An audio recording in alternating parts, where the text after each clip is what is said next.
Most women in our 60 community would say that they are cheerful people. We are prepared for most of life's eventualities, and we just have very resourceful and resilient and know how to cope with the world situations. But sometimes things happen that are so random and so crazy that we have to be prepared for them.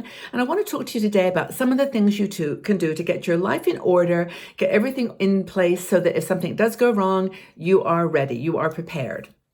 My name is Margaret Manning. I'm with 60andMe, and I'm really happy that you're here today. Our community is here to support other women on this journey and all the incredible things that happen in our lives in our 60s, 70s, and older.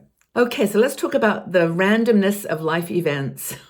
This article actually was inspired by, her name is Nancy Jewton. She's a blogger of ours, and she wrote this article based on the fact that she had had a very unexpected thing happen in her life. It was a burglary, a home burglary, and it was so traumatic for her that she and her husband moved away. They moved to another city. They actually started over, and she talked about how completely unexpected that was and how random it was and how it changed her life really forever.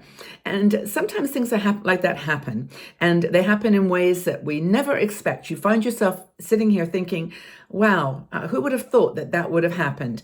A year ago, something that was completely different. Now my life is turned around.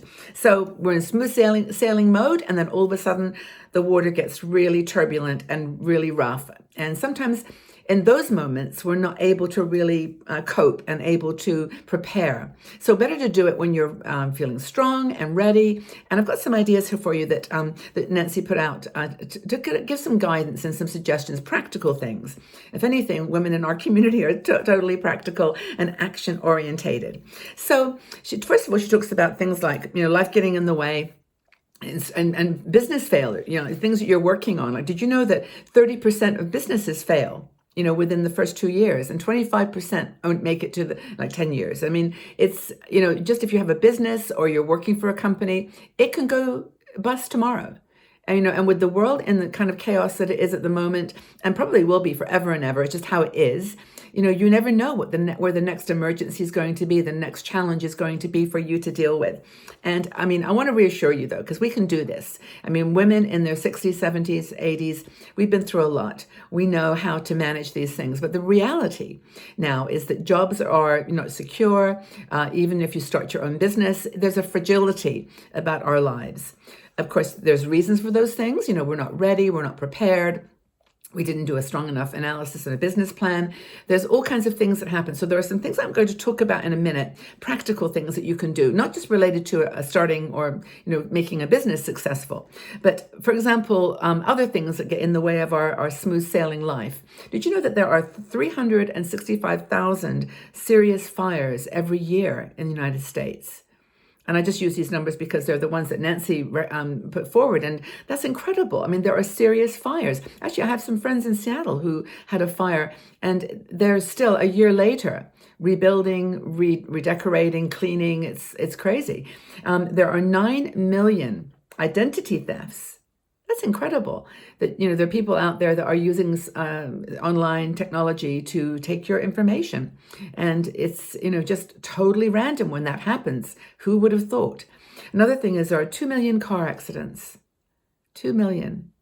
Now, they can be a bump, they can be something more serious, but that's the reality that we live in. Our world is not safe anymore. I say safe with brackets. Some of these things are quite, manageable. Other things are more difficult. So the thing that Nancy talks about, which I would encourage you to keep this in perspective, dream big. Just still have dreams, still make plans, still travel, do those things that are important to you. Yes, there may be some times in this bumpy journey where you have to take a step back and stop and wait for things to smooth down and get better. But for the most part, she encourages you to just dream big. You use the time to make the plans. And she gives you 5 sort of activities, things you can do to protect yourself financially, protect yourself emotionally, and also, just with technology and things that, need to be in writing and need to be documented. Because when those moments happen, if any of those things that I've discussed happen to you, you're going to be in much less of a position to deal with them when you're in the emotional reality of the situation. And it's just how it is. So here's some things.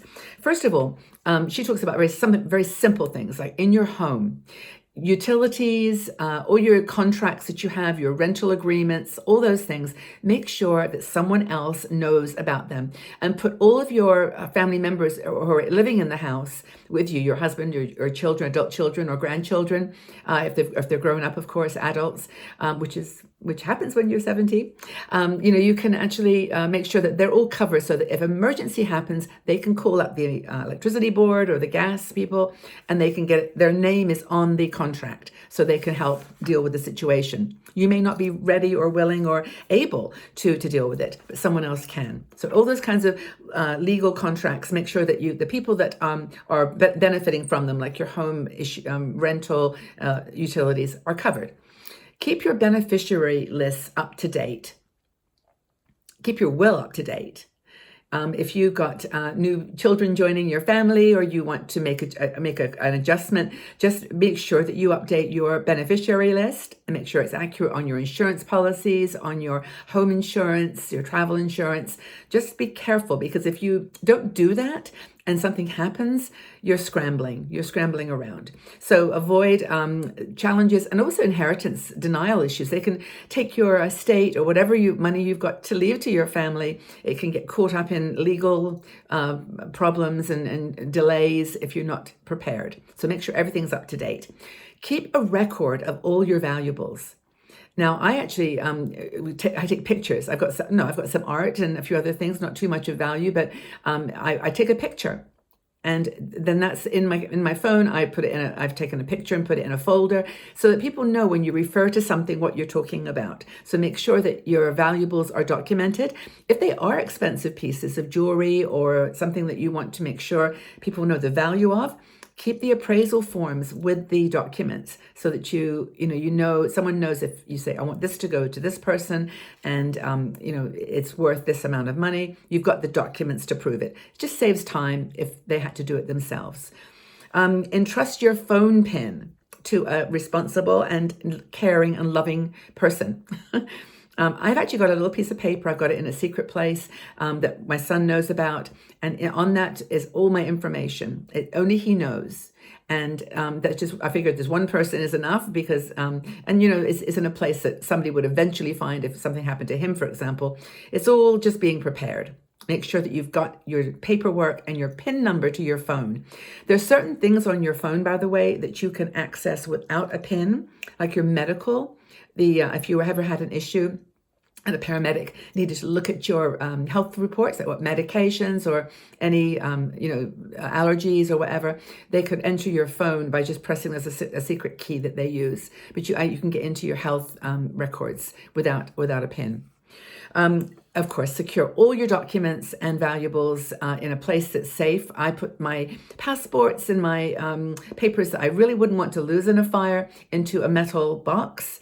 And I just hope that, if there was ever a fire, that I would be able to save that box, or it wouldn't get destroyed. But you've just got to do what you can to be prepared, right? You can't cover everything, but make sure you've got your valuables and your documents in fireproof or in safe boxes that you can, marriage licenses, property or vehicle tax, property or vehicle licenses.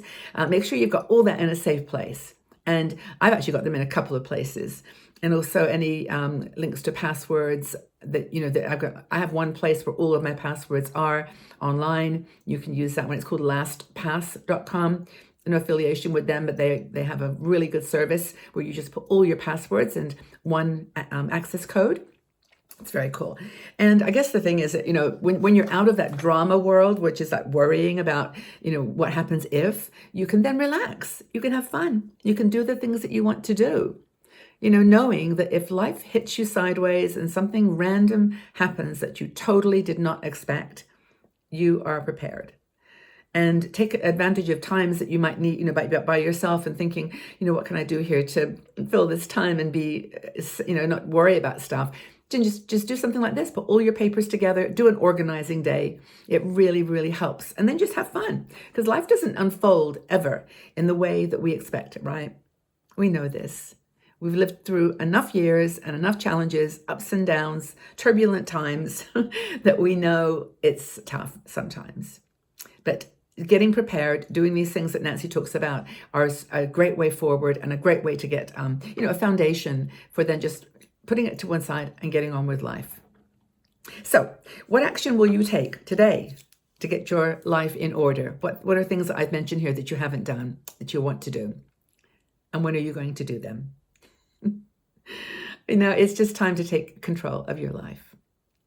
But anyway, have a wonderful day wherever you are. Just take care of yourselves. Be well. Watch out for those random events. Just embrace them and try to do your best to stay calm wherever possible. But just know that we're here for you. 60andMe is here. Leave your comments about when you're going to start getting this part of your life sorted out.